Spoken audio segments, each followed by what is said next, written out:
What makes someone a good DPS? Obviously, the first thing that comes to your mind is someone who does all the damage and tops the meters, right? But you also hear people say they don't care how much damage one of their raiders does because he always does mechanics perfectly. I'm here to tell you that both those types of players are trash DPS players. The player that stands in the fire and tops the meters is trash, but also the player that runs around doing mechanics and sustains 5k DPS is also trash. A good DPS can maintain high damage while handling mechanics. In this video, I put together my top 5 tips for maintaining top DPS while handling mechanics. I hope you enjoy.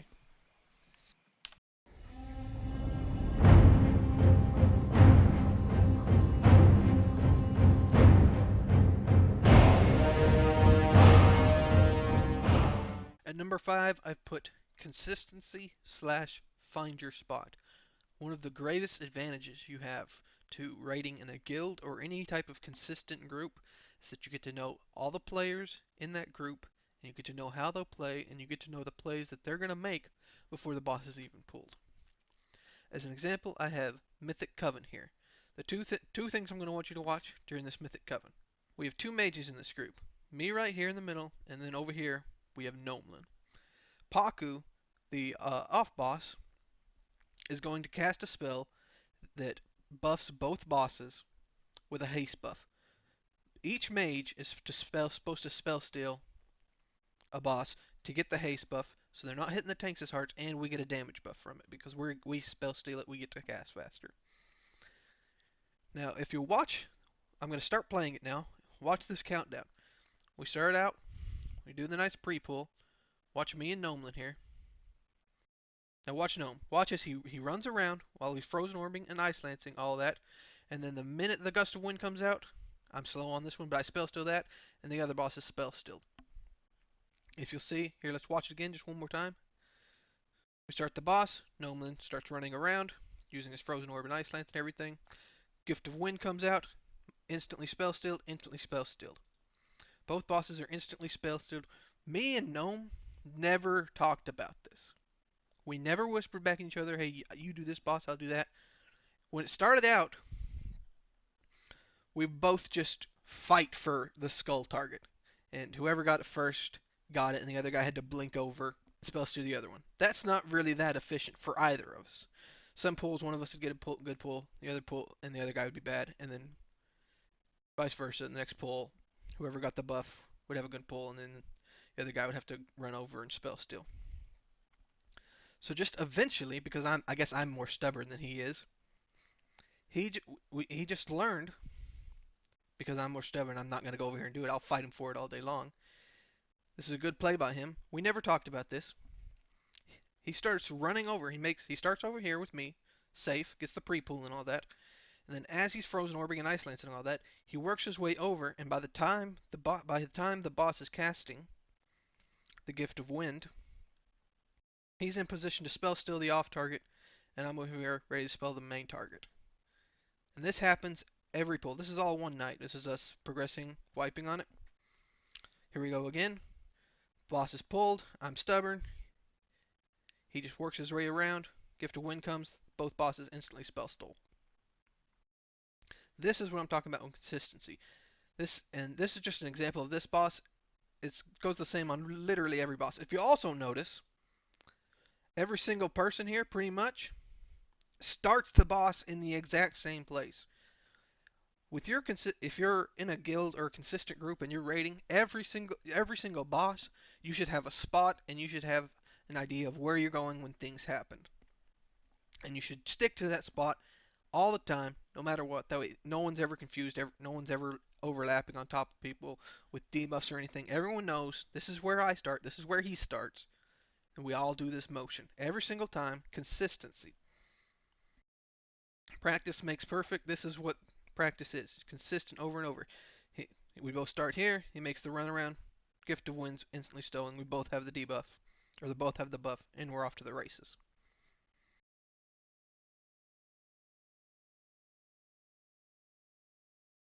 Once again, boom, boom. If you notice, the Warlock still in the same spot. Everybody's in their spot. He makes the same moves every single time. This is just, not only will this help with your DPS, because all your pulls are going to be nice. You're never going to have a bad pull because you're going to be doing the same thing every time. You know what everybody is. You know where everybody is. But it's also going to help everyone else's in your raid out, because if you don't have a spot and you're changing spots every single pull and you're running around, you're really going to mess with people. Like if a debuff comes out and all of a sudden a debuff comes on you, like there at the last second. See if I can pause it here. A debuff like this comes out. If Flutter, this is where Flutter always stands. Everybody, if you can see, everyone's pretty much at a point where they can move out. If Flutter just runs around like an idiot every single time, he doesn't. But if you're like someone who doesn't have a spot and they just run around and they're in a different spot every single time you pull the boss, people aren't going to be ready when you get the debuff, and you're going to spread it. If you see now, everyone's always in their spots. You see Statics here and Huda, they're already pretty much out of the circle. Flutter doesn't even really have to move. And that's what I'm talking about when it comes to consistency and finding your spot. That's step one. You got to get the right start every single time. You got to do the same thing every single time, and that'll help not only you but your raid group tremendously.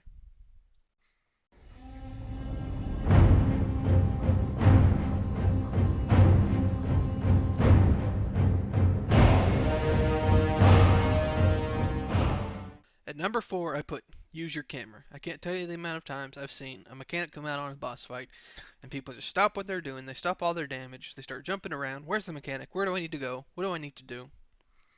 When they could have just remained calmed, swung their camera around while maintaining damage, keeping their casting going, keeping their attacks going.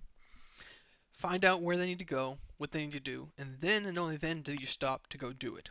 If you stop and then you start looking, you've wasted a global or you've wasted a cast. As an example here, we have Mythic Grong. My job on Mythic Grong is when the ads come out, 2 ads spawn, they cast stuff into the boss, you have to interrupt them. My job is to interrupt the off target. The melee will mark one target when the ads come out and they interrupt that, and then I have to get the other target, the first interrupt on it. So if we'll see here, I'm deepsing. Ignore that I'm just standing in this. I threw down a rune of power, so I'm kind of greedily just standing in this. Just ignore that. But we'll see the ads come in. Scepter, switch target. I start swinging my camera around. Where they at? I catch them right there. Blink, interrupt. And then we're off to the races, killing the skull target over here. Here's another example. I'm deepsing. I've just finished my burn as an arcane mage. As you can see, I've nearly burnt all of my mana, and I'm about to evocate. I see over here at my DBM timers, Death Scepter, CD, Death Spectre, CD, 3 seconds, and 3 seconds ads are about to spawn. But I also need to evocate. That's not a problem. I burn all my mana, I dump the last arcane missiles, I start the evocate, and out of the corner of my eye down here, I see, oh, the ads are spawning. So I swing my camera around, I swing my character around, and I instantly target this one. To touch on consistency just a little bit, tip number 5, I know from doing this boss so many times that when the ads spawn like this, one really far away, for some reason, I don't know why, the melee always run to the farthest away ad and they mark that one. So I instantly target this guy. If they had run to this guy, I would be ready to switch to this guy to interrupt him. But just out of pure habit and consistency of knowing how my team plays, they always run to the farthest away ad. So I go ahead and pre-target this guy, and I swing my character around and I'm evocating. I don't have to interrupt this cast for another 2.5 seconds.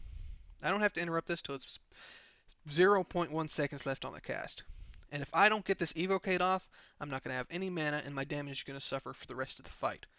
So instead of freaking out, oh, there's a mechanic coming, I have to deal with it, I remain calm, I get the evocate off when I need to, I swing my camera around, I find my target, I can see, okay, yep, I was right.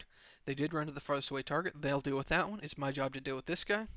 Let the evocate go as long as I can, watch the cast bar, and then at the last second, move, get the interrupt off, and I get full mana, and then that's the benefits of using your camera. So if that had been someone else who had freaked out and they didn't use their camera and they just started running, they wouldn't have got that evocate off. They might have even canceled the evocate and be sitting at like 20% mana for the next 2 minutes, which is awful for your damage.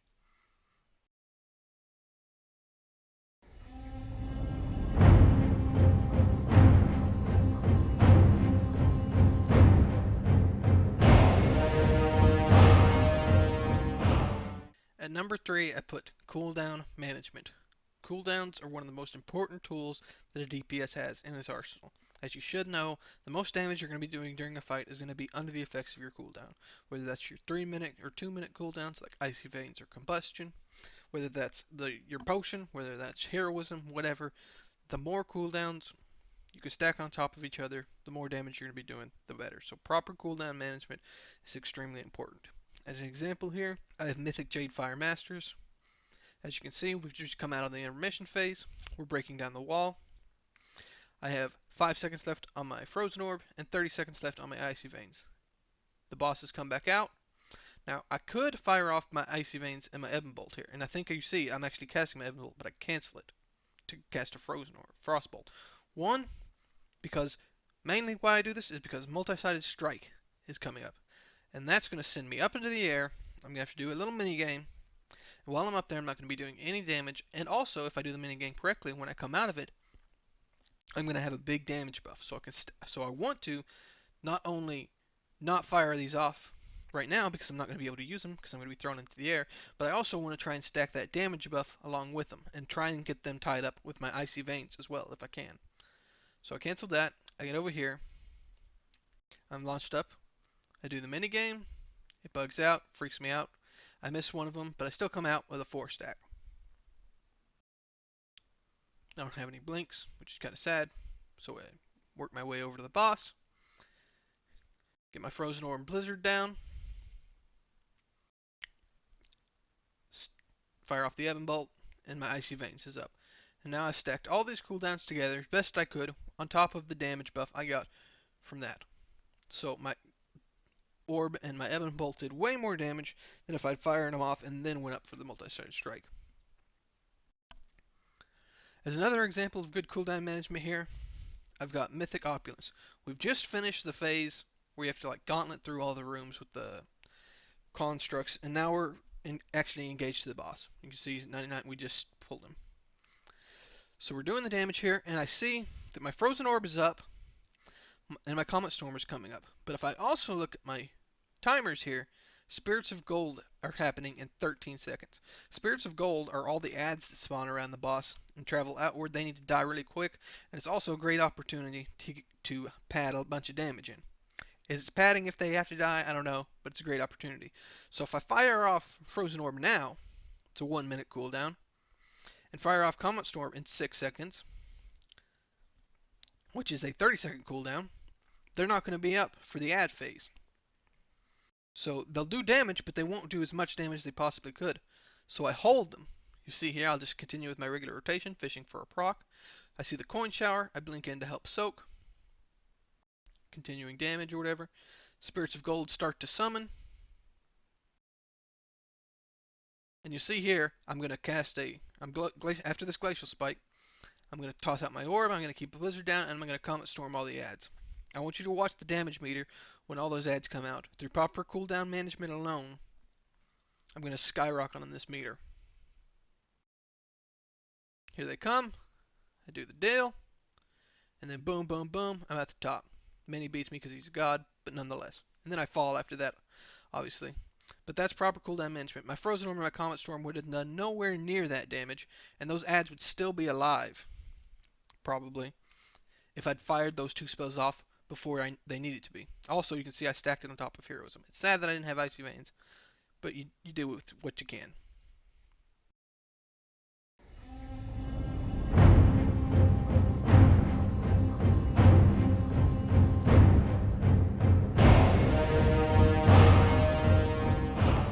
At number 2, I put debuff management. Maybe cooldowns are more important than debuff management, but it just aggravates me to no end when I get a debuff and I know exactly how to handle the debuff. I'm very confident. I know what I have to do, and people come on over Discord and they start screaming, "Millip, you have the debuff. You move out." It's like, shut up. I know what I'm doing. So I put this at number 2. As an example, we're back on Opulence, Mythic Opulence, Liquid Gold. This is a debuff. They put it on. The boss puts it on you. It lasts 12 seconds. As you can see, I have it on me right now. This is the debuff. It lasts about 12, 13 seconds. It's at 11 right now. I've just got it. And when it ticks off, it does damage to me as it ticks down. And when it finishes its duration, it drops a pool of gold at my feet that hurts people. So the idea is, as you can see over here, is to run it as far away from the boss as possible when it debuffs. But the ads are up as well. So am I just going to stop everything I'm doing? No. If you look at this, watch this again. I get the debuff, the ads are up.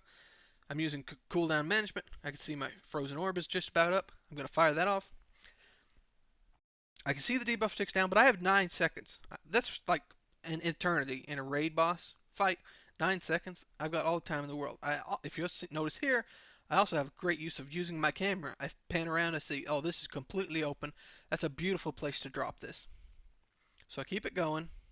Actually, was a little late on my orb there, but I still fire it off.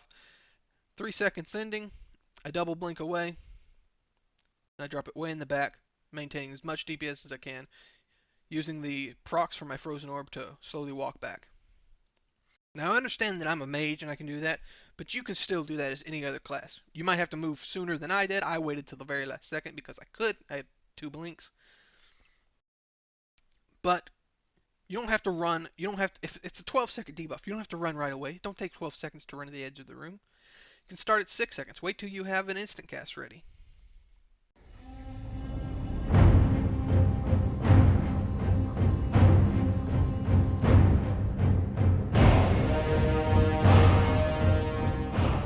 At number 1, I'm putting movement / stutter step.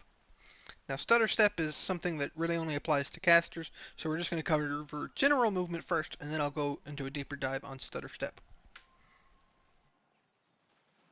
Now for movement, all I really have to say is know where you're going, when you have to get there, and have a plan for getting there. If you're on a boss fight and you know a mechanic is gonna if you're over here, this is where you start the fight, this is where you need to be. But you know 30 seconds in to the fight, you're gonna have to go over to this guy, little Ethan here. So you know we start over here. This is where we start the fight. But at some point, a mechanic is gonna make me need to be over and DPS Ethan down here. Ethan's gonna spawn in. We have to get over and DPS him down, and the tanks can't move him any closer for whatever reason. I need to have a plan to get over there. Now, this means that I don't start out the fight and I just blow my blink right away. I'm gonna need that, and I'm just gonna use blink as an example here because that's the class I'm playing. But think of blink as heroic leap. Think of it as wraith walk, burning rush. Think of it as whatever your movement is for your spec. I know some specs are better than others, but everyone has some sort of movement ability, and you want to have an idea for how to get over there and when you need it. So I'm DPSing over here. Boom, boom, boom. No, Ethan spawns in. I'm blinked over here. I've heroic leaped over here. I've had my warlock portal down over here, and I just portal to it, and boom, I'm on Ethan. So know where you need to go, when you need to be there, and how you're going to get there. Now going into stutter stepping, it's a little more complex. This really only applies to casters. Basically what it is, it's how casters move and DPS at the same time. You know melee, they can move and DPS at the same time. It doesn't matter. But casters can do it too, to a lesser extent, but you have to do it properly. So obviously, if I'm over here DPSing a target, I can't cast Frostbolt and move at the same time. It won't happen. But what I can do is, you see every time I cast a spell, all my spells have that little timer that goes around. That's your global cooldown. During your global cooldown, you can't do anything, so you might as well move. And that's the essence of stutter stepping. It's moving during the global cooldown. I cast a Frostbolt. I have an Ice Slam. Well, there it goes. But I have a Brain Freeze. So I'm going to Glacial Spike. Brain Freeze, Ice Lance. I move during those two, and then I stop. I'm casting Frostbolts. Oh, I got a proc. I'm going to cast that proc anyways. Might as well move while I'm doing it. There's a proc. Going to move while I'm doing it anyways, because it's increased damage to do it anyways, so might as well move during it. And boom, just like that, I'm over here at Ethan. I didn't use a single blink. If I know that 30 seconds into the fight, I'm going to need to be at Ethan over here, I start the fight here. I need to be at Ethan 30 seconds in. But also, after Ethan spawned in, I'm going to need to blink to deal with some other mechanic, maybe a soak or something. So I don't want to stand over here and just deep and then blow both blank blinks just to get to Ethan. Because I'm going to need them after Ethan. So what can I do? Once again, know where I need to go, know when I need to be there, know how I'm going to get there. I know where I need to be. I need to be over at Ethan. I know when I need to be over at Ethan in about 30 seconds. And how am I going to get there? I'm going to stutter step because I need my blinks for later. So, we start out the fight. We're damaging. I throw out my orb. There's some beautiful procs right there. Use that. Boom, boom, boom. Procs. There's a glacial spike. Move. Cast another frostbolt. Use Comet Storm. And just like that, I'm over at Ethan. Now, obviously that was with Frozen Orb and everything, so procs. But just any spec has procs or instant cast or something weaved into your taste that will allow you to stutter step micro. So you frostbolt, you're frostbolting. Oh, I'm gonna glacial spike here. I have to brain freeze Frozen Orb. Boom. Brain freeze Ice Lance. Move just a little bit. There's a brain freeze Ice Lance. Cast again. Comet Storm's up. Use that. Oh, I'm gonna Ebb and Bolt for this brain freeze. Move a little bit. Glacial spike. Move a little bit. Obviously, just like some specs have better movement abilities, some specs have better and more opportunities to stutter step, but every caster pretty much can do it. And I've got an example of Mythic Opulence to show you here. Okay, here we are on my Mythic Opulence again. This is just a good fight for showing all these kinds of different mechanics and tips. So we got the pull here. Start. I know I'm going to start back here or else I'm going to pull the boss, right? So I have to start back here, but I know in 10% and at the start of a fight, so when everyone's popping their cooldowns, this 10% is going to go fast. Every 10% he's going to move to the next room. So I don't want to stay back here very long, but I also want to try and use as little blinks as possible so I can have them for emergencies or when I need them. So we start the fight here.